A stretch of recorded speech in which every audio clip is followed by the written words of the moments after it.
Приветствую вас на канале Книги, Истории, Факты. В этом видео я хочу рассказать 70 интересных фактов о легендарных брендах, которые вы могли не знать. Из этого видео вы узнаете следующее. Почему продажи мебели IKEA в США не оправдывали никаких ожиданий, когда открылись первые магазины? Куда пропал один из птенцов с логотипа Nestlé? Что сделал Red Bull, чтобы подвинуть Coca-Cola и Pepsi на рынке тонизирующих напитков? Какие автомобили в XIX веке были популярнее автомобилей, работающих на бензине и электричестве?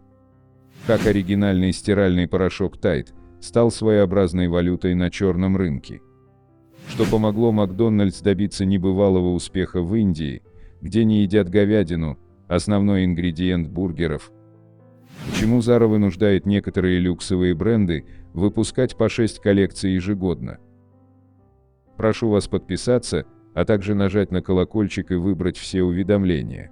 А если это видео вам понравится, прошу поставить лайк. Обращаю ваше внимание, что, как и всегда, в конце видео вас ждет очень интересный бонусный факт для всех досмотревших этот ролик до конца, который вам наверняка неизвестен. И помните, на канале Книги, Истории, Факты вы найдете самые интересные и правдивые факты на совершенно разные темы. Остерегайтесь подделок. Кроме того, несколько самых интересных, популярных, полезных и остроумных комментариев по теме этого видео мы обязательно разместим в заключении следующего ролика с указанием авторов комментариев. А в заключении этого видео мы разместим такие комментарии, которые зрители оставляли к предыдущему нашему ролику. В мире большого бизнеса есть негласное правило: продукт, о котором невозможно рассказать историю, брендом не является. Известные бренды окутаны мифами и легендами, половина из которых это реальные факты из истории их создания, а половина плод фантазии маркетологов. Мы узнали много интересных фактов о легендарных брендах и хотим поделиться ими с вами. 1. IKEA. Когда в США были открыты первые магазины IKEA, уже получившие признание в Европе, продажи мебели не оправдывали никаких ожиданий. После проведенного исследования выяснилось, что хотя американцам и нравилась простота дизайна, они хотели, чтобы мебель соответствовала более крупным размерам их домов. Все, что необходимо было сделать, это увеличить размеры мебели. 2. Western Union. Компания Western Union владела почти всем телеграфом в США. И еще в самом начале своей коммерческой деятельности Александр Белл, у которого на тот момент было множество долгов, обратился в Western Union, предлагая выкупить патент на телефон всего за $100 000, но компания отказалась тратить деньги, посчитав телефон игрушечным продуктом. Когда пришло понимание всех возможностей телефонной связи, руководители Western Union решили не связываться с Беллом и создать свою систему. Однако Белл, основавший собственную телефонную компанию, подал в суд на Western Union и выиграл процесс. Так Western Union потеряла телефонный бизнес, сокративший спрос на ее основную услугу – телеграфную связь. 3. Pampers.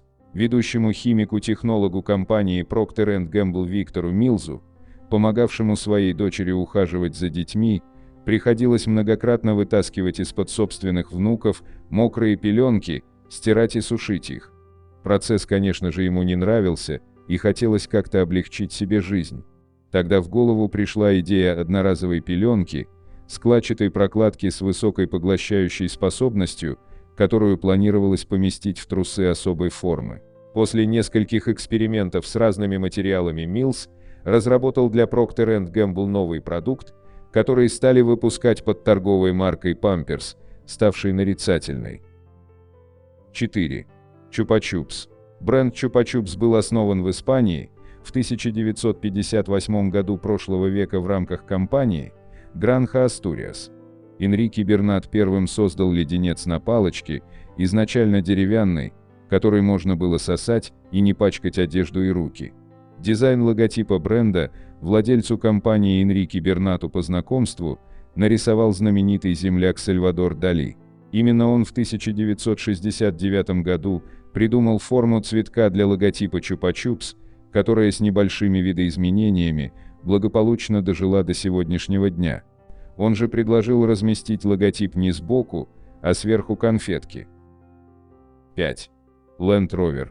Фирменная эмблема марки Land Rover за 6 десятков лет, по сути, оставалась нетронутой. Говорят, что на разработку эмблемы создателей вдохновила баночка с сардинами. Ее якобы забыл на чертежах один из инженеров. Масляный отпечаток от банки скопировали и предложили в качестве силуэта для эмблемы нового автомобиля. 6. Кока-кола. Кока-кола была изобретена фармацевтом Джоном Пембертоном, состояла из листьев коки и орехов колы, запатентована как лекарственное средство от нервных расстройств и продавалась в аптеках. Производное от листьев коки вещество в то время не являлось запрещенным, и о его вреде для здоровья еще ничего не знали, поэтому его часто добавляли для удовольствия и тонуса в напитки взамен спирта. Кока-кола в этом не была инновацией. Когда данный алкалоид запретили, в его популяризации отчасти обвинили Кока-кола. Он был исключен из напитка, но позиционирование продукта не изменилось, и популярность возрастала в геометрической прогрессии. 7. Лакост. Капитан французской сборной по теннису обещал крокодиловый чемодан Рене Лакосту, если тот победит на Кубке Дэвиса. Из-за этого спора, который, кстати, выиграл Рене, американская пресса прозвала теннисиста аллигатором. Во Франции прозвище Лакоста было изменено на крокодил и закрепилось за ним еще из-за упорного и цепкого поведения на корте.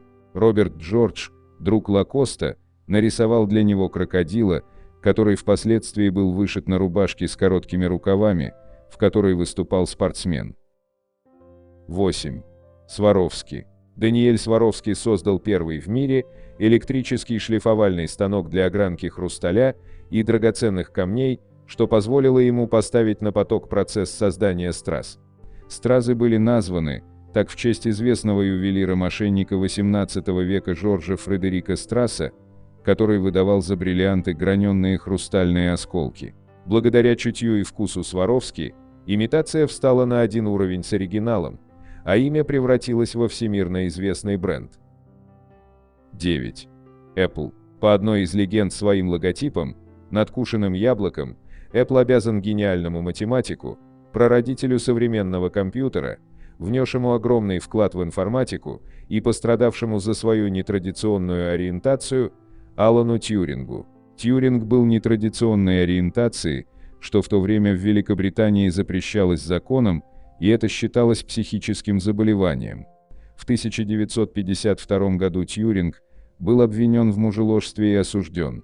На выбор ему было предложено два приговора: либо заключение в тюрьме, либо подавление либидо с помощью инъекций женского гормона эстрогена, что по сути было химической кастрацией. Ученый выбрал второе. Одним из эффектов была растущая грудь и снижение либидо. Кроме того, в результате осуждения он потерял работу и право работать в области криптографии. Целый год ученый прожил в затворничестве, а затем ушел из жизни, отравившись сильным ядом. Раствор яда Тьюринг впрыснул в яблоко, надкусив которое он и скончался. Яблоко нашли на ночном столике, рядом с мертвым телом. 10. Nestlé. Первоначальный логотип компании Nestlé, основанный в 60-х годах XIX века, выглядел так: гнездо с тремя птенцами и их мамой. В качестве торгового знака для своих первых продуктов Анри Nestlé использовал фамильный герб.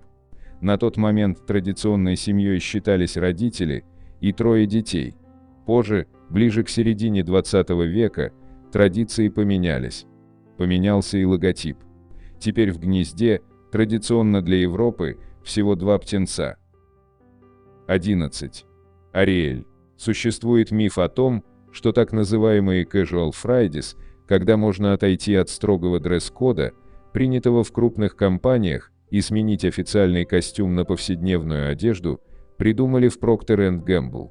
В 80-е годы XX века крупнейшая мировая компания Procter & Gamble была лидером на рынке стиральных порошков в США. Но несмотря на высокую рекламную активность, доля рынка никак не хотела расти. Тогда компания провела исследование и оценила рынок ухода за одеждой. В процентном соотношении выяснилось, что порошок используют в 65% случаев, а химчистку в 35%.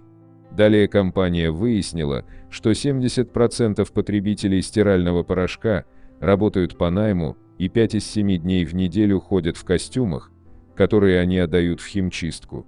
Далее, совместные исследования Procter & Gamble и Levi Strauss Jeans показали, что сотрудники в повседневной одежде креативнее и работают намного эффективнее тех, кто носит костюмы. И что они сделали?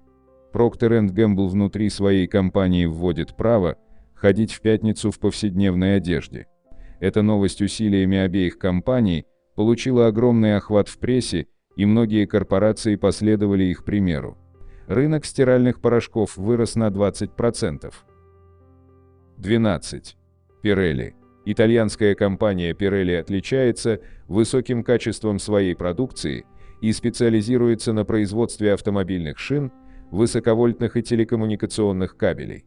Многие, однако, судят о Pirelli исключительно по календарям с красивыми моделями, результат изобретательности специалистов компании по маркетингу, благодаря чему фирма получила широкую известность, новых клиентов и успех на рынке. Календари Pirelli считаются лучшим рекламным ходом 20 века и произведениями искусства. В 2002 году Pirelli нарушила более чем 40-летнюю традицию и выпустила свой знаменитый календарь с фотографиями одетых, а не обнаженных женщин. На обложке издания помещалось фото девушки в осеннем пальто, а в качестве модели была выбрана 17-летняя племянница правившего тогда президента США Джорджа Буша. Лорен Буш, внучка 41-го президента США Буша-старшего, была просто счастлива и делилась эмоциями с журналистами. Я поговорила с бабушкой и дедушкой, и они были довольны. А когда я сказала, что на фотографии буду в одежде, обрадовались еще больше. 13. Абсолют. Концепция Абсолют – это самая продолжительная кампания за всю историю рекламы, ставшая эталоном креативности и хорошего вкуса. А первоначально, в далеком 1979 году, рекламные концепции шведского бренда, разработанные маркетологами, пытались подчеркнуть шведские корни новой марки. По одной из них, водку хотели назвать водкой шведских блондинов с изображением на этикетке викингов, занимающихся разбоем, а по другой водкой царского двора с изображением графина, покрытого инеем. Предлагалось даже завернуть бутылку в бумагу. Однако ни одна из идей не давала должного представления о качестве и происхождении водки. Решение пришло после того, как была выбрана форма бутылки. Специалист по рекламе Гуннар Броман разглядывал витрину антикварного магазина в Стокгольме и неожиданно увидел там шведскую аптечную бутыль. Она была элегантной, нестандартной, простой в очертаниях и очень шведской. Нескольким дизайнерам поручили доработать форму бутылки, после чего решили вообще отказаться от этикетки, чтобы не закрывать кристально чистое содержимое. 14. Uncle Ben's. Прототипом Uncle Ben является Фрэнк Браун, метрдотель одного из довоенных чикагских ресторанов, часто посещаемого в свое время руководством компании Mars. Образ Uncle Ben завязан на американском фольклоре. Одна из старых историй рассказывает о чернокожем фермере, который был известен на всю страну выращенным им отличным, по качеству и вкусу рисом. 15. Мишлен. В начале 20 века, особенно в 20-х годах, каждая большая фабрика или маленькая мастерская обзаводилась своим фирменным знаком. Это были и герои мифологии, и образы зверей, лев Пежо и крокодил Лакост, и символы, созданные из продукции фирмы, такие как Бибендум. Бибендум был создан художником-карикатуристом Агалоп в 1898 году, воплотившим в жизнь идею Андре Мишлен. Миф гласит, что на выставке велосипедных шин все модели сложили друг на друга. Получившаяся стопка по форме очень напоминала толстого человечка. Более чем за 100 лет Бибендум претерпел сильные изменения, но так и остался персонажем концерна Мишлен. 16. Mazda. Зум-зум – это имитация звука быстро движущегося предмета. Зун-зун говорят англоязычные мальчишки, играющие в машинки. А Mazda так создает имидж марки со спортивным характером, способной своим драйвом ввести покупателя в воистину детский восторг. Кстати говоря, о Ferrari употребляют выражение «врум-врум», а Мини Купер делает «бип-бип». 17. Heinz. Покупая в магазинах кетчуп этой марки, обратите внимание на надпись в верхней части 57 varieties, 57 видов. Существует миф, что как-то летом 1896 года 51-летний Генри Хайнц, на тот момент уже владелец нескольких фабрик, прогуливался по Нью-Йорку, на улице он увидел рекламу обувного магазина, предлагавшего клиентам 21 стиль обуви. По аналогии, он решил посчитать количество видов продукции, что выпускали его фабрики. Я насчитал намного больше, чем 57, но число 57 продолжало вертеться у меня в голове, вспоминал сам Генри Хайнц. Семерка обладала таким психологическим обаянием, что числа 58 или 59 уже совершенно меня не привлекали. Уже через неделю после этого события на этикетках и всей рекламной продукции Heinz появились эти самые 57 varieties. 18. Red Bull. Энергетический напиток Red Bull появился на свет в 1982 году, когда Дитрих Матешец во время командировки по Восточной Азии заинтересовался уже тогда широко там распространенными энергетическими напитками. Он приобрел лицензионные права на известную в Таиланде марку Кратинг Даинг, в переводе с тайского «красный бык», и на использование рецепта фирмы Teisha Pharmaceuticals, Япония. Когда напиток выводили на широкий рынок Европы и США, основными конкурентами выступали и Coca-Cola, и Pepsi, и Molson, и Labatt, и Anheuser-Busch. Концепция у всех была схожая, они тонизировали и стимулировали, а энергетик Jolt Cola содержал, помимо всего прочего, еще и удвоенную, по сравнению с Red Bull, дозу кофеина. Тогда Дитрих Матешец пошел на рискованный шаг, искусственно завысил цену в 2 раза по сравнению с конкурентами, уменьшил объем тары, по форме напоминающей батарейку, и стал размещать банки в магазинах не в отделах напитков, а в любых других. Обратите внимание, когда в очередной раз пойдете в магазин, банки Red Bull вместе с остальными энергетиками можно встретить чуть ли не в колбасном отделе, в том числе и в алкогольном. Помимо этого, ящики Red Bull бесплатно раздавались студентам в университетских кампусах. На студенческих пирушках Red Bull пошел на ура, поскольку по случайному и счастливому стечению обстоятельств быстро обнаружилось, что он идеально ложится на водку. Так на свет родился новый, ставший очень популярным, коктейль водка Red Bull. 19. Hewlett-Packard. Основатели Hewlett-Packard Билл Хьюлетт и Дэйв Паккард бросали монетку, чтобы решить, чье имя будет первым в названии. Как вы понимаете, выиграл Билл. 20. Adidas и Puma. Известно, что свое название компания Adidas получила в честь одного из основателей Адольфа Даслера. А Puma была создана его братом Рудольфом Даслером. Существует легенда, что отец братьев Даслер проработал всю жизнь пекарем. Адольф и Рудольф Даслеры вместе открыли мастерскую по пошиву спортивной обуви на заказ. Адольф обладал качествами дизайнера, Рудольф – маркетолога. После Второй мировой войны и смерти отца братья серьезно поссорились и поделили уже немаленькую компанию Даслер, около 60 человек, пополам. Происходило это в немецком городке Герцогенаурах, который ссора братьев тоже разделила на 2 части.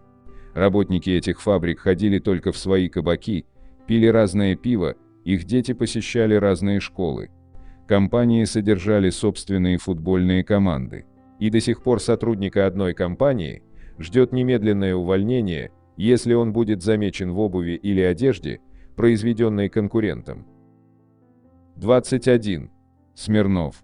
Смирновка и сегодня является одним из самых узнаваемых водочных брендов, но в царской России Петр Арсеньевич Смирнов, основавший свой завод в 1862 году, был настоящим водочным королем. Потребителям больше всего нравилось столовое вино номер 21 и настойка Нежинская рябина. Эти изделия помогли фирме приобрести право изображения государственного герба и звание поставщик двора его императорского величества и великого князя Сергея Александровича. Налог, который поступал в казну с предприятия Смирнова, равнялся половине довоенного бюджета российской армии. Стоимость произведенной за год продукции достигала 17-20 миллионов рублей. 22. Иван Дурдин. История Ивана Дурдина. История мечты. В 20 лет крепостной крестьянин села Шестихино Мышкинского уезда Ярославской губернии Иван Алексеевич Дурдин приехал в Москву на заработки, через 3 года выкупился и устроился в магазин Московского общества пивоваров, потом был назначен приказчиком на пивоваренном заводе в столице. В 1836 году Дурдин сумел выкупить завод, на котором работал. Дурдин стал открывать лаборатории для производства новых сортов пива, фирменные магазины, новые пивоварни. Дурдинское пиво знала вся Россия. Сам император Александр II высоко ценил дурдинский портер, и в 1857 году Дурдин получил особую привилегию – право разливать продукцию в бутылки с изображением российского двуглавого орла. 23. Шустов. Коньячный король Николай Леонтьевич Шустов был человеком неординарным. Он буквально перевернул сознание российского потребительского рынка XIX века. Для популяризации своего продукта он нанимал студентов. Они спрашивали в трактирах только шустовскую водку. Когда ее не оказывалось, устраивали дебош и оказывались в участке, откуда их потом выкупал сам Шустов. Впоследствии студенты еще и получали процент от продаж в, так сказать, окученной точке. Еще Шустов одним из первых догадался размещать рекламу на общественном транспорте. К концу XIX века ассортимент продукции стал отличаться разнообразием: зубровка, мандариновая наливка, кавказский горный травник, ликеры русских степных трав и крымский. 24. Эйнем. Основатель компании Теодор Фердинанд фон Эйнем в 1851 году открыл на Арбате кондитерскую мастерскую. Работали в ней всего 4 человека. Помогла подняться сладкому бизнесу Эйнема Крымская война. Он поставлял туда свою продукцию. Это помогло Эйнему расширить производство и перенести мастерскую на фабрику на Мясницкой. Предприятие выпускало около 20 видов продукции, особой популярностью пользовались сладкие корзины для невест. В 1913 году компания получила титул поставщик двора его императорского величества. 25. Руссо Балт. Кто считает, что в России всегда было не очень с автопромом, ошибаются. До революции все было на мировом уровне. Взять хотя бы автомобиль Руссо Балт, впервые выпущенный в 1909 году. Руссо Балты были машинами высокого класса. Об этом свидетельствуют, к примеру, победы на гонке Санкт-Петербург-Монако в 1912 и 1913 годах, а также тот факт, что Руссо Балт стал первой машиной, покорившей Везувий. Вообще автомобиль оказался одним из самых надежных в мире. 26. Абрикосов и сыновья. История Абрикосовых началась в 1804 году, когда в Москву приехал на заработки Степан Николаев по прозвищу Абрикосов, открывший здесь кондитерскую лавку. К началу 20 века на фабрике Абрикосова трудились 1900 работников, они производили около 4000 тонн карамели, конфет, шоколада и бисквитов в год. Абрикосов и сыновья к вопросу маркетинга относились ответственно. В одном только 1891 году на нее было потрачено 300 тысяч рублей. Кондитер заполонил своими листовками весь город. 27. Буре. Часы Буре были в дореволюционной России синонимом качества и точности. Поэтому сам русский император презентовал их отличившимся чиновникам, заслуженным людям и иностранным дипломатам. Компания Буре выпускала как эксклюзивную продукцию, так и часы для массового покупателя. Цены на часы начинались всего с 2 рублей и достигали нескольких тысяч. Россия была одной из первых стран, где часы стали общедоступным товаром. После 1917 года фирма продолжала работать в Швейцарии под маркой Полбаха. 28. Фаберже. Всего известно 71 яйцо Фаберже, из них 52 считаются императорскими. Яйца Фаберже – это роскошь, блеск и престиж Российской империи. Эти ювелирные изделия были подарками уровня премиум. Александр III, посодействовавший популярности фирмы Фаберже, подарил своей супруге яйцо на Пасху в 1887 году. Судьба этого подарка примечательна. В 1917 году он был конфискован большевиками, которые продали его на Запад. В 1964 году оно было продано за бесценок $2450 на аукционе Парк Бернет. Где оно сейчас, неизвестно. Его стоимость приблизительно 20 миллионов фунтов. 29. Братья Дидерихс. Братья Дидерихс выпускали лучшие в Российской империи XIX века рояли и пианино. История фабрики началась в 1810 году. Через 10 с небольшим лет компания представила свою продукцию на первой всероссийской мануфактурной выставке в Петербурге и объявила о готовности продавать качественные пианино, не уступающие иностранным и по ценам в 3-8 раз ниже аналогичных импортных. Дидерихсы стремительно развивались, работали над качеством продукции и расширяли линейку. На Всемирной промышленной выставке в Париже в 1900 году инструмент фабрики был удостоен Гран-при, а Андрей Федорович Дидерихс награжден орденом. 30. Скороход. В дореволюционной России все знали лучшая обувь скороходы. Товарищество Санкт-Петербургского производства механической обуви появилось 11 сентября 1882 года. Через 2 года она начала производить популярную обувь марки «Реформа», легкие летние туфли на низком каблуке, тесненные на носке до подъема узором елочка. Их и прозвали скороходами. Обувь товарищества неоднократно экспонировалась и на международных ярмарках: в Чикаго 1893 год, Амстердаме 1894 год, Париже 1900 год. В конце 1890-х она продавалась в Германии, выдерживая конкуренцию с моделями местных производителей. Только с 1910 года слово «скороход» появилось в официальном названии фирмы, на вывесках фирменных магазинов товарищества, на подошвах производимой им обуви в виде клейма. 31. Дукс. Раньше автомобили ездили по России не только на бензине и электричестве, но и на пару. Первым заводом, выпустившим паромобиль, стал Дукс. Автомобили эти пользовались у россиян большим доверием, так как считались самыми безопасными. Гоночная модель Дукса развивала скорость до 140 км в час. Кроме паромобилей, которые также называли локомобили, компания выпускала велосипеды, омнибусы, аэросани, мотоциклы. В 1910 году Дукс вышел на аэрорынок, стал выпускать самолеты и дирижабли. При этом выпуск другой продукции стал снижаться. В 1918 году завод был национализирован и переименован в Государственный авиационный завод номер 1.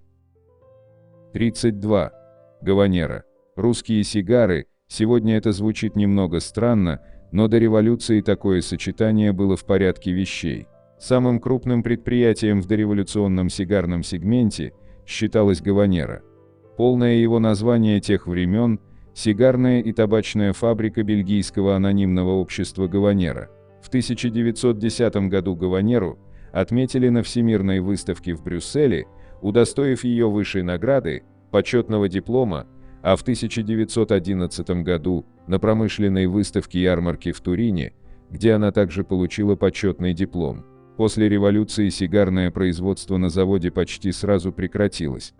На бывшей фабрике Гаванера, а теперь государственной сигарной фабрике, стали изготовлять трубочные табаки «Трубка Мира» и «Флотский». 33. Nike. Название бренда происходит от имени богини Победы Ники и в оригинале звучит Nike. Именно так его произносят в Соединенных Штатах. Однако незнание данного факта с одной стороны и правила чтения английского слова Nike с другой стороны привели к широкому распространению в Европе в целом и в России в частности неправильной транскрипции Nike. Неправильное в сущности название не только прижилось и закрепилось, но и используется в названии официального представителя компании в России. 34. Lamborghini. Итальянский производитель дорогих спортивных автомобилей называется Lamborghini.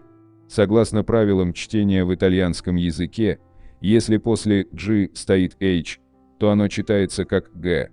Однако в России настолько распространено неверное произношение Lamborghini, что даже система автопоиска Google выдает именно его.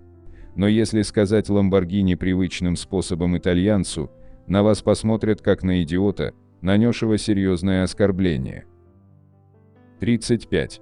Гарни. Раньше марка Гарни озвучивала себя по-русски как Гарни, знак зарегистрирован в России с 1991 года, в традиции французских марок типа Перье или Курвуазье. Позднее по результатам проведенных фокус-групп марка отказалась от верного произношения и заменила транскрипцию на транслитерацию, полагая, что покупательницам так легче прочесть ее название. И стала она Гарнierом, невзирая на паразитную ассоциацию с гарниром.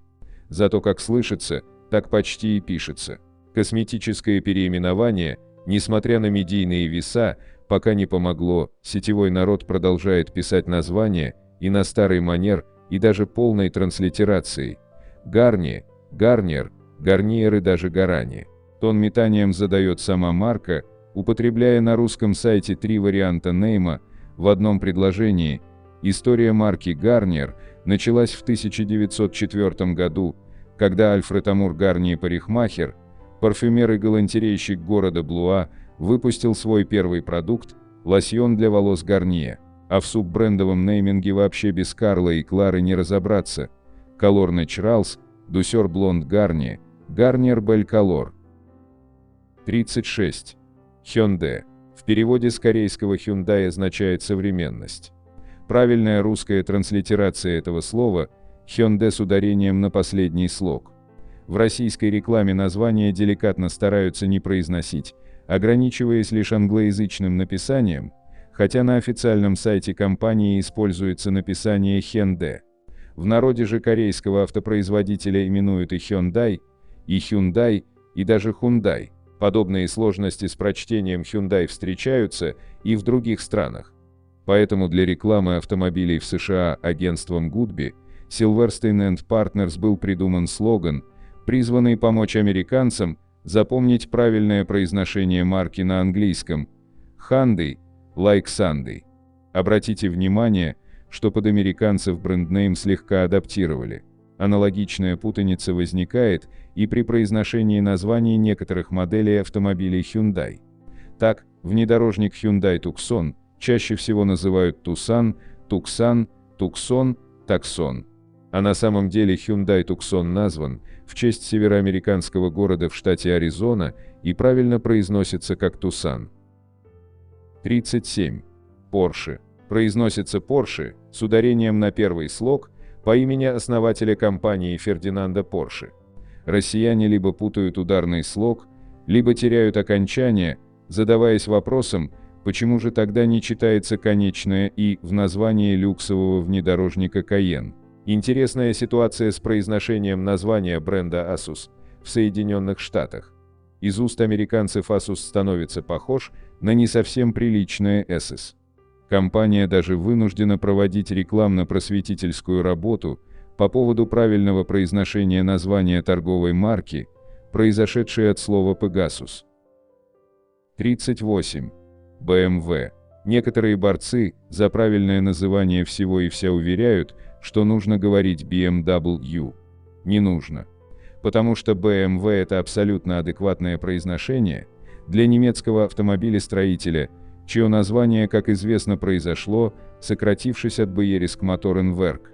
В немецком языке буквы, вошедшие в бренднейм, называются именно так, и W – это V. 39. Hennessy. Еще одна история про любителей аутентичности. Коньяк Hennessy во Франции называют Энси, и поэтому мнение на тему «нам тоже нужно называть этот коньяк правильно» становится слышно все чаще. Но в действительности правильно так, как мы привыкли Hennessy. И связано это не с правилами французского произношения, а с фамилией основателя коньячного дома. Ричард Хеннесси был ирландцем. 40. Moet Шандо. Вопреки распространенному в России мнению, в имени всемирно известной марки шампанских вин при произнесении убирается не «т» в слове «moet», а вторая «н» в слове «ченден». Союз «и», представленный в имени амперсандом, читается, как и положено по-французски, «э». 41. Так Хойер. Не Хауэр, не Ауэр и даже не Йор, есть и такие смелые предложения. Часовое производство Хойер было основано в Швейцарии в 1860 году швейцарцем Эдуардом Хойером. Приставка «так» появилась у фамилии, только в 1985 году она означает «Technik Avantgarde», техника авангарда. Сама же аббревиатура имя компании, которая владела часовым брендом на протяжении 14 лет, пока его не перекупил концерн LVMH. 42. Левис или Левайс. Тщательные исследования выявили, что оба варианта уже давно и прочно вошли в общее употребление, и даже в США бытуют оба варианта. Люди продолжают интересоваться, спорить, доказывать, но вся доказательная база в этом случае сводится к двум моментам. Носители английского языка чаще всего говорят «Левайс», потому что по правилам английского имя Леви читается как Левай. Но создателя первых джинс звали Леви. Леви Штраус был немецким евреем, при рождении получившим имя Лоеб. В 18 лет он переехал из родной Баварии в Сан-Франциско, и его имя для удобства произнесения в Штатах превратилось в Леви. И если следовать грамматике английского языка, то правильнее Левис. 43. Hermès. Название люксового французского бренда произошло не столько от имени древнегреческого бога Гермеса, сколько от фамилии основателя. Модный дом был создан Тьерри Эрмесом в 1837 году, и поэтому правильнее говорить не Гермес и не Эрме, а Эрмес с ударением на последний слог, или Эрмес, если ближе к английскому произношению. Кроме того, акцент над «и» во втором слоге предполагает прочтение буквы «с» на конце слова. 44. Mitsubishi. Российское представительство японского автомобилестроителя Mitsubishi в своей последней кампании сделало акцент на варианте Mitsubishi. Предпоследний звук в японском языке в действительности читается как нечто среднее между «с» и «ш», но ближе к «с», чем к «ш», поэтому подавляющее большинство японистов и переводчиков с японского языка продолжают настаивать на Mitsubishi. И их подбрасывает от слова «суши», там ровно тот же звук, а следовательно «суси». На этом месте подбрасывать начинает уже не японистов, а простых любителей риса и рыбы. Та же самая принятая в 1930 году и до сих пор не отвергнутая система Поливанова довольно четко высказывается по поводу «ц» и «тс». «ТС» — это простая калька с английского языка, в алфавите которого просто нет знака для обозначения звука «ц», а у нас есть, и поэтому правильно Mitsubishi. Следовательно, вариант российского офиса дважды вызывает недоумение. 45. Xerox. Удивительно, но на самом деле Xerox, а не Xerox. В Штатах начальную букву X всегда читают как Z. Зена, королева воинов тоже, кстати, пишется Ксена. Но в России с самого первого копировального аппарата Xerox называли именно Xerox'ом, и сейчас никто уже не поймет, о чем идет речь, если услышит Xerox. 46. Disquaet. Disquaet — это название, которое не так-то просто прочитать, если видишь его впервые, а воспроизвести русскими буквами его правильное произношение и вовсе невозможно. И тем не менее, российская молодежь отлично знает, что Disquaet по-русски произносится как Disquire или Disquert. Может и не совсем правильно, но так уж повелось. 47. Löwenbräu. Löwenbräu — немецкая пивоваренная компания, расположенная в Мюнхене. В переводе с немецкого «львиная пивоварня». Произносится Löwenbräu, в России часто неправильно произносится как Löwenbräu. 48. Кларанс. Самая распространенная версия — это Кларенс или Кларин. Но ни тот, ни другой вариант не верны. Клоранс самый верный из всех возможных вариантов. Правда, вторая носовая ее нет в русском языке. Марка французская. По правилам чтения французского языка, Ринс читается как Ранс. 49. Булгари. С этим словом проблем практически нет, но есть два «но». Ударение и странное «ви» вместо гласной. Бренд итальянский, поэтому произносится Булгари, а не как многие произносят Булгари или Булгари. А необычное начертание буквы «Ю» в логотипе всемирно известной ювелирной марки объясняется происхождением. Итальянскую компанию основал грек Сотириас Вулгарис, а на новогреческом его фамилия писалась именно так – Бивилгарис. От последней буквы отказались сразу же, чтобы придать названию более итальянское звучание. 50. Самсон. Samsung в России произносят как Samsung, но более правильно Samson с ударением на первом слоге, что в переводе означает «три звезды». 51.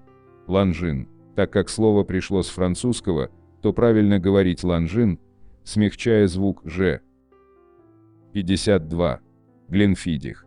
В России этот бренд шотландского виски чаще всего называют Гленфидич или Гленфидик, хотя, как уверяет производитель, более правильным вариантом считается тот, что со звуком «х» на конце. 53. Тайд – валюта нелегальной торговли. Десятки брендов выпускают различные виды стиральных порошков, но самый знаменитый – это, безусловно, Тайд, созданный компанией Procter & Gamble. Через 3 месяца со старта продаж продукт выбился в лидеры и вскоре приобрел такую бешеную популярность, что компания не успевала производить его в достаточных объемах, и продавцы устанавливали лимит на отпуск в одни руки. В магазинах продавались и другие стиральные порошки, однако Тайд стал самым узнаваемым, а поистине всенародная известность продукта привлекла внимание криминальных элементов. В 2011-2012 годах сотрудники правоохранительных органов по всей Америке были озадачены волной преступности, связанной с таким необычным предметом, как средство для стирки Тайд. Кражи были настолько масштабными, что привлекли внимание властей от Нью-Йорка до Орегона, а в некоторых городах создали специальные группы для пресечения воровства. Расследование показало, что Тайд похищали для перепродажи на черном рынке, и он стал своеобразной валютой, им торговали дилеры и принимали в качестве оплаты. В России Тайд официально появился в 1994 году, но советским покупателям порошок был известен еще с 70-х годов, несмотря на то, что экономических связей с Западом практически не было. Внешняя упаковка выглядела так же, только название было написано по-русски, а поставки шли из Ирана. В СССР порошок появился ненадолго, но успел засветиться на экране, появившись в кадре фильма «Здравствуй и прощай». 54. Nintendo. Цветочные карты для якудза. Всемирно известный производитель консолей начинал не с видеоигр, а с обычных игральных карт. Однако бизнес оказался на грани разорения, так как правительство Японии запретило азартные игры из-за роста преступности. Компания удержалась на плаву благодаря картам Ханафуда, цветочные карты. От традиционных они отличаются тем, что не имеют привычных цифровых обозначений и украшены красочными изображениями. Криминальные группировки придумали новые азартные игры с цветочными картами, и японская мафия стала покупать их для казино. Из-за этого многие производители перестали выпускать карты Ханафуда, чтобы не потерять репутацию. Nintendo воспользовалась шансом и заняла освободившуюся нишу, став в это время одним из немногих эксклюзивных производителей цветочных карт, крупнейшим покупателем которых были якудза. Заработав достаточный капитал, компания стала осваивать другие сферы бизнеса, постепенно отходя от производства карт. Nintendo разорвала отношения с якудза незадолго до того, как занялась видеоиграми. 55. Avon. Духи как бонус к книгам. Пожалуй, не найдется женщины, которая бы не слышала об этой американской косметической компании или не пользовалась ее продукцией. Но мало кто знает, что первоначально основатель бренда занимался совсем другой деятельностью, далекой от парфюмерии. Дэвид МакКоннелл подвязался в книжном бизнесе и преуспел настолько, что выкупил издательство. Книготорговля шла неплохо, но он постоянно искал способы повысить продажи. И однажды Дэвида осенила идея прилагать к томикам бесплатный бонус, небольшой флакончик духов в подарок, чтобы повысить интерес клиента к новым романам. Маркетинговая находка оказалась на редкость удачной, парфюмерия привлекла внимание женщин больше, чем печатная продукция. Тогда МакКоннелл попробовал продавать духи отдельно, по той же самой схеме, через прямые продажи. Попытка увенчалась успехом, после чего страница книготорговли была закрыта, и компания занялась парфюмерной и косметической продукцией. 56. Шоколад Аленка. Задание партии. История создания лакомств разная. Что-то появляется благодаря случайной, но счастливой оплошности, как паста Нутелла, что-то как результат долгих экспериментов кондитеров. А шоколад Аленка стал заданием от руководства Коммунистической партии СССР разработать вкусную молочную плитку, качественную и при этом доступную по цене. Кондитеры сразу же взялись за исполнение заказа, и вскоре фабрика «Красный Октябрь» создала лакомство, соответствующие требованиям. С обертками тоже получилось интересно. Аленка сменила множество обновок разного дизайна. Но потом фабрика решила создать фирменную упаковку и объявила конкурс на лицо шоколада, для которого нужно было прислать фотографию маленькой девочки. Снимков поступило очень много и лучшим признали портрет Елены Геринас.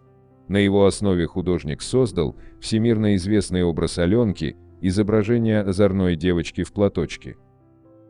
57. Первый товар, произведенный компанией Sony, это деревянная рисоварка. Первой разработкой фирмы Sony была деревянная рисоварка.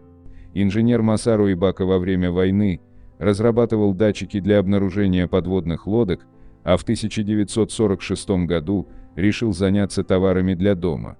Первое его мирное изобретение – рисоварка, представлявшая из себя деревянное ведро с двумя электродами, так и не была запущена в производство. Рис из ведра Ибаки всегда получался либо переваренным, либо недоваренным. В итоге первым выпущенным на рынок товаром Токийской телекоммуникационной инженерной корпорации, позже переименованной в Sony, с таким названием легче выйти на западный рынок, стало электрическое одеяло, на изображении справа виден его кусок. 58. Первая игрушка компании Lego – деревянная утка. Основатель компании Lego Оли Кирк Кристиансен был плотником и делал деревянную мебель и различные деревянные украшения для домов. Когда грянул экономический кризис 1930-х, заказы на мебель и резные наличники перестали поступать, у людей не было денег, тогда Оли стал делать недорогие деревянные игрушки. Без деревянной уточки не было бы всемирно известного конструктора. Кстати, Лего происходит от датского «лэг-год» – «играйте хорошо». 59. Первый iPad выпустила компания Fujitsu. В 2002 году японская компания Fujitsu выпустила устройство для управления платежами по кредитным картам под названием iPad, которые теперь можно встретить разве что в музее старины. В 2010 году Apple выпустила на рынок один из своих главных хитов – планшет iPad. Fujitsu подала в суд на яблочную корпорацию, и Apple пришлось покупать права на название за $4 миллиона. 60. Газировка Pepsi изначально называлась напиток Брэда и продавалась как лекарство в аптеках. Фармацевт Калеб Брэдхем стал продавать придуманный им газированный напиток в своей аптеке в 1893 году. Назывался он напиток Брэда и предназначался для улучшения пищеварения. Газировка продавалась в маленьких склянках, как и полагается лекарству, но из-за большого спроса Брэдхему пришлось перелить свой напиток в бутылки. Калеб Брэдхем переименовал напиток в Пепси-колу в 1898 году в честь фермента пепсина и экстракта орехов колы. 61. Кока-кола не патентует состав, чтобы не раскрывать свою секретную формулу. Если Coca-Cola запатентует секретную формулу, то по закону она обязана раскрыть его через 20 лет после получения патента, чего компания совсем не хочет делать. Говорят, что формулу знают лишь несколько сотрудников компании, а сама она написана на старом клочке бумаги и хранится в сейфе. Из года в год появляются люди, утверждающие, что им известен состав секретной формулы, но Coca-Cola отказывается комментировать любые спекуляции на эту тему. 62. BMW принадлежит рекорд самого протяженного дрифта в истории. В январе 2018 года седан BMW M5 дрифтовал 8 часов подряд и намотал за это время 372 километра, больше чем в 2 раза, превысив прежний мировой рекорд, установленный машиной фирмы Toyota. За время заезда автомобиль дозаправляли на ходу 5 раз. 63. Косметический бренд Max Factor ведет историю от небольшого магазинчика в Рязани. Всемирно известная компания косметики Max Factor ведет свою историю от маленького магазинчика румян и париков в Рязани, который открыл в 1895 году польский еврей Максимилиан Факторович. В 1904 году на официальном сайте компании указана дата 1914 год. Факторович уехал в США, где взял более звучный и короткий псевдоним Max Factor и основал компанию Max Factor. В завершении видео мы хотели бы рассказать интересные факты о 7 легендарных мировых брендах, которые вы могли не знать. 64. Макдональдс. Макдональдс является самой известной в мире сетью ресторанов быстрого питания. Компания была основана в 1940 году братьями Ричардом и Моррисом Макдоналд. Примечательно, что изначально это был маленький киоск, где продавали хот-доги. Затем он превратился в ресторан, который через пару лет Макдоналды перепрофилировали в бургерную. Макдональдс является крупнейшим поставщиком игрушек в мире. Благодаря набору Happy Meal компания продает 1,5 миллиона игрушек каждый год. Само предприятие практически не зарабатывает на фастфуде. Основной доход ему приносят не гамбургеры, а грамотный франчайзинг. Дочерняя компания скупает наиболее подходящие для ресторанов объекты и сдает их будущим франчайзи. Таким образом, фирма получает и прибыль от ресторанов, которые находятся в ее непосредственном управлении, и внушительные деньги от франшизы. В 2014 году выручка Макдональдс от деятельности собственных ресторанов составила $18,3 миллиарда, из которых чистой прибылью были $2,9 миллиарда, то есть всего 16%. А франшиза в том же году принесла компании $9,2 миллиарда, при этом чистая прибыль составила $7,6 миллиарда, то есть целых 82% от общей выручки. Разница впечатляет, не правда ли? Макдональдс имеет собственное учебное заведение, подготавливающее сотрудников для ресторанов сети. Так называемый университет гамбургерологии есть в 8 городах мира, в том числе в Москве. Перед тем, как освоить новый рынок, компания изучает культуру страны и пищевые привычки ее жителей. Это помогло Макдональдс добиться небывалого успеха в Индии и открыть 250 ресторанов в государстве, где не едят говядину. Напомним, что основным ингредиентом бургеров является говяжье мясо. Специально для Индии Макдональдс разработал особое меню, большинство блюд в котором вегетарианские, а знаменитый Биг Мак там с куриной котлетой. В Макдональдс можно официально пожениться.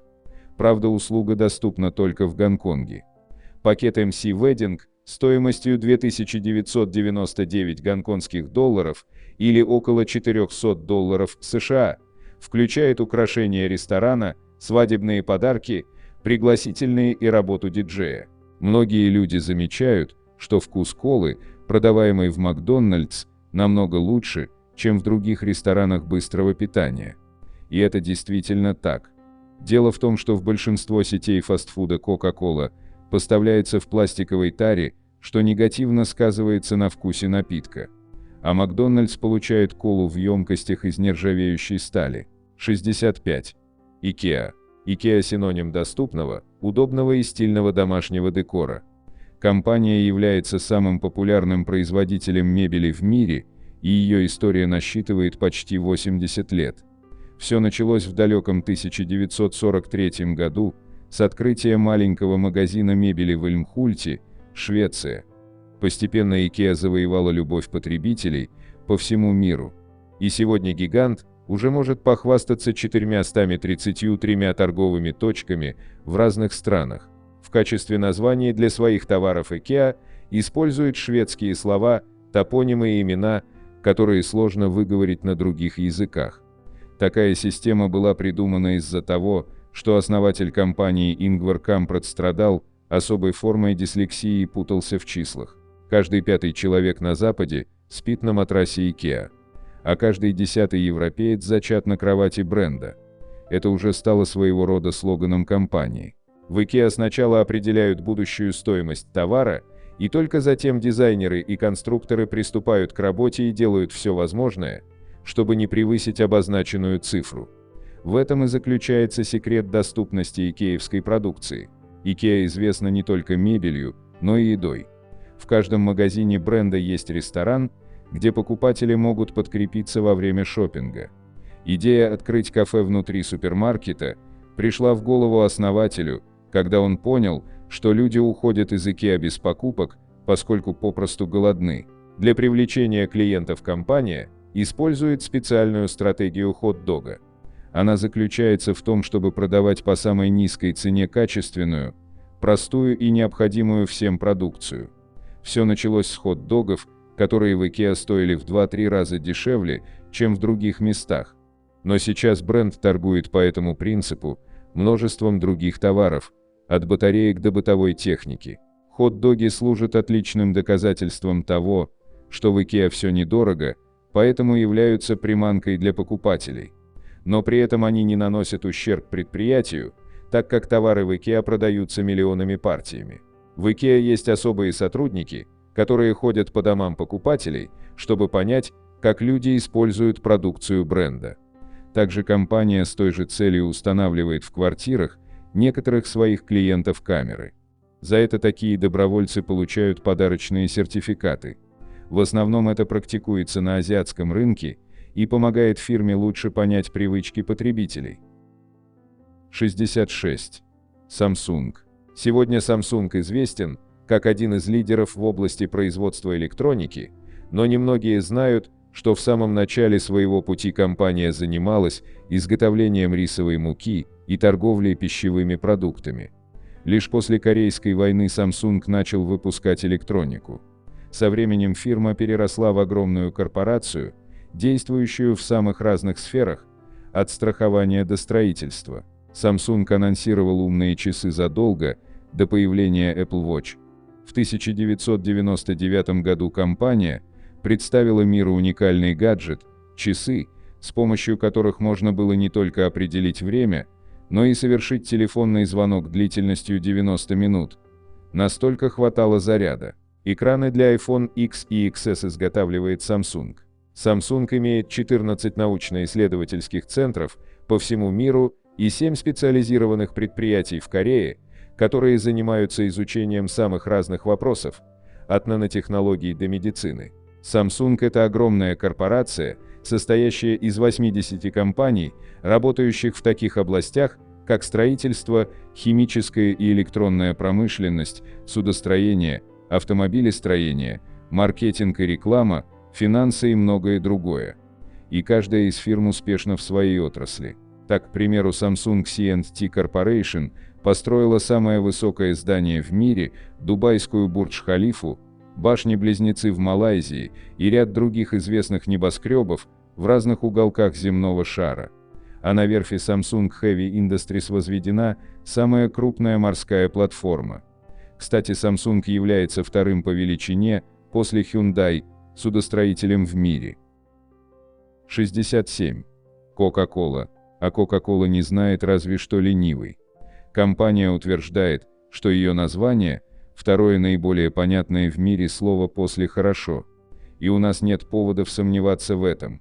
Основанная в 1886 году, фирма находится в числе лидеров на рынке безалкогольных напитков, а один только бренд Coca-Cola оценивается в $59,2 миллиарда. Coca-Cola является первым в истории спонсором Олимпийских игр. Компания впервые спонсировала летние игры 1928 года, проходившие в Амстердаме. Coca-Cola имеет в своем ассортименте более 3500 напитков, и если вы будете пробовать по одному из них каждый день, то вам понадобится более 9 лет, чтобы продегустировать их все. Красно-белый логотип Coca-Cola узнаваем 94% населения Земли. Вы только вдумайтесь. Coca-Cola – первая газировка, побывавшая в космосе. Причем неоднократно. Сначала в 1985 году компания отправила на орбиту напиток в специально созданных для этой миссии антигравитационных банках, производство которых обошлось фирме в $250 тысяч. Затем, спустя 6 лет, колу пили на советской космической станции «Мир», а в третий раз на корабль газировка была доставлена уже не в баночках.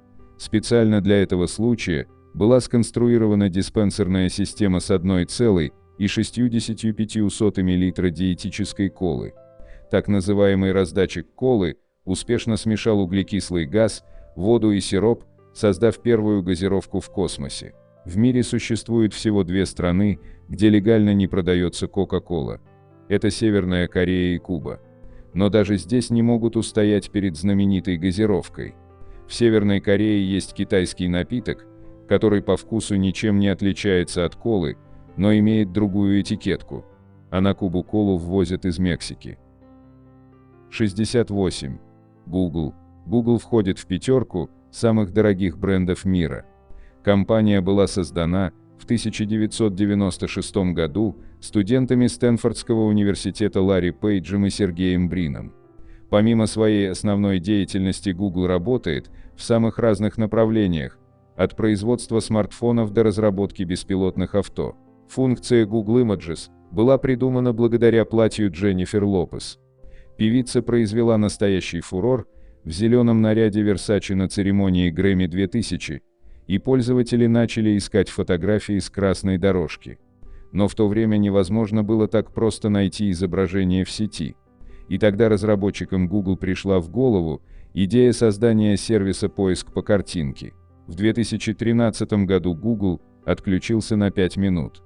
В результате объем мирового интернет-трафика сократился на 40%.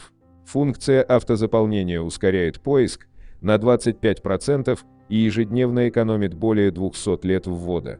Если работник Google умирает, то его супруг в течение последующих 10 лет получает половину его зарплаты, а дети по $1000 в месяц до достижения 19 лет. Это касается тех сотрудников, которые проработали в компании не менее 14 лет. Google создает самые комфортные условия для своих служащих. Так, такси забирает их из дома и увозит обратно бесплатно. Сотрудники могут завтракать, обедать и пользоваться просто нескончаемыми запасами разных вкусняшек, кофе и чая за счет компании, а на территории некоторых офисов даже есть настоящие рестораны, тоже бесплатные. Компьютерную технику последнего поколения можно уносить домой после рабочего дня. В кампусе есть тренажерный зал, комнаты отдыха, оборудованные всеми возможными играми, капсулы для сна, профессиональные массажисты, помогающие работникам снять напряжение прямо в офисе, бесплатная прачечная и даже возможность привести с собой домашнего питомца. Им займутся специальные люди, которые ухаживают за животными, пока их хозяева работают. 69. Zara. Благодаря своему нестандартному подходу к маркетингу, Zara считается наиболее инновационной розничной сетью в мире. Например, она одной из первых начала сотрудничать с инфлюенсерами. Zara – дочерняя компания испанского гиганта Inditex, лидера в розничной торговле одеждой. Помимо Zara ему принадлежат такие бренды, как Pull&Bear, Massimo Dutti, Bershka и Stradivarius. На пошив одной рубашки Zara уходит 38 минут, а ее розничная цена в 3 раза выше себестоимости. Zara практически не тратит деньги на рекламу, всего около 0,3 своего дохода. Вместо этого она делает акцент на эстетике торговых помещений и открывает свои магазины в наиболее выгодных местах, в центрах городов и по соседству с дорогими бутиками. Благодаря этому покупатели подсознательно ассоциируют бренд с классом люкс. Zara считается родоначальником концепции быстрой моды. Компания обновляет свои коллекции 2 раза в месяц. Это, по мнению владельцев бренда, подогревает интерес потребителей. В то время как обычные магазины одежды покупатели посещают около 4 раз в год, в Zara они заходят примерно 17 раз в год, так как там их всегда ожидают новинки. Кстати, из-за феномена Zara некоторые люксовые бренды Prada, Louis Vuitton начали выпускать по 6 коллекций ежегодно. Zara не диктует моду, как это делает большинство брендов одежды, а предлагает потребителям то, в чем они нуждаются. Для этого компания обрабатывает все отзывы покупателей и использует обратную связь для дальнейшей работы. В то время как у большинства конкурентов уходят месяцы только на разработку дизайна одежды, Zara моделирует, производит и доставляет вещи в свои магазины в среднем за 2 недели, что является настоящим рекордом в мире моды. В компании существует негласное правило: вы никогда не найдете на складе магазина Zara нужный вам товар. Таким образом происходит стимулирование клиентов чаще приходить за покупками в надежде на то, что наконец появится желанная вещь. Zara инвестирует огромные деньги в технологии и исследования. Компания собирает и анализирует любую информацию о клиентах. Благодаря этому в ее штаб-квартире, например, знают, каков средний вес покупателей, живущих по соседству с тем или иным магазином. Это позволяет Zara сократить лишние затраты и предложить потребителям именно те вещи, в которых они действительно нуждаются. У Zara есть служба вывоза использованной одежды из домов клиентов. Пока она действует лишь в Испании, Пекине и Шанхае, но в скором времени будет доступна и в других городах мира. Компанию волнуют проблемы экологии, поэтому она планирует к 2025 году изготавливать всю одежду из полностью перерабатываемых материалов и оснастить свои фабрики и магазины возобновляемыми источниками энергии. 70. Nike. Кроссовки не всегда были такими стильными и удобными, как сегодня. Современным моделям спортивной обуви мы во многом обязаны соучредителю Nike, тренеру по легкой атлетике Биллу Бауэрману. В 60-х годах прошлого века он создал инновационные на тот момент кроссовки для одного из своих учеников-легкоатлетов, чем предопределил будущее спортивной обуви на долгие десятилетия вперед. В 1964 году вместе со своим подопечным Филом Найтом он основал компанию Blue Ribbon Sports, предшествующую Nike, а современное название появилось чуть позже. В 1971 году Билл Бауэрман использовал вафельницу для создания знаменитой подошвы кроссовок Nike Waffle. Идея пришла ему в голову за завтраком. Узор вафельницы показался ему идеальным, и он залил горячую резину прямо в прибор. Жена Билла, вероятно, была расстроена, но он добился своего, сделав подошву, обеспечивающую наилучшее сцепление с поверхностью. Дизайнеры Nike разработали ботинки Бэт для фильма «Бэтмен» 1989 года. Самозашнуровывающиеся кроссовки из картины «Назад в будущее 2» также были созданы командой бренда. В 1989 году Nike выпустил ролик с участием представителей кенийского племени Самбуру. В конце видео один из них говорит фразу на родном языке, которую компания перевела как «просто сделай это».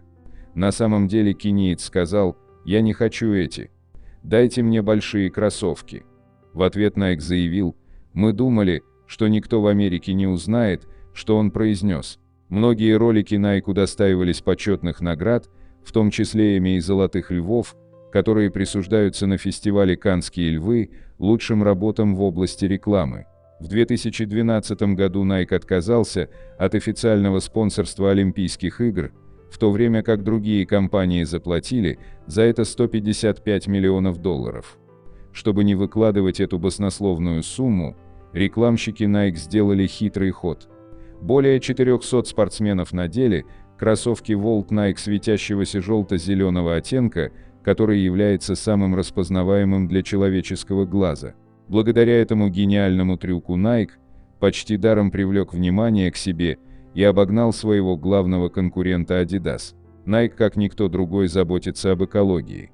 У компании есть специальная программа Nike Grind, в рамках которой она перерабатывает пластиковые отходы, старая обувь, бутылки и прочее, и производит из них спортивный инвентарь и другие новые товары. Подошвы многих знаковых моделей бренда на 75% состоят из вторичных материалов. Все, к чему прикасается Nike, становится успешным. В 2003 году фирма приобрела за $309 миллионов компанию Converse, которая была на грани банкротства, и за несколько лет превратила разорившегося производителя Keds в один из самых продаваемых брендов спортивной обуви, с годовым доходом $1,91 миллиарда. А какие удивительные факты об известных брендах знаете вы? На этом я бы хотел закончить это видео с 70 интересными фактами о легендарных брендах, которые вы могли не знать. Ну и уже по традиции, для всех досмотревших этот ролик до конца, предлагаю узнать бонусный факт. Можно предложить Lego идею конструктора, и если ее примут, то вам заплатят. Еще один интересный факт о Lego. Можно отправить компании свою идею для нового набора, и если ее одобрят и набор запустят в производство, то вам будут выплачивать 1% от продаж вами придуманной игрушки.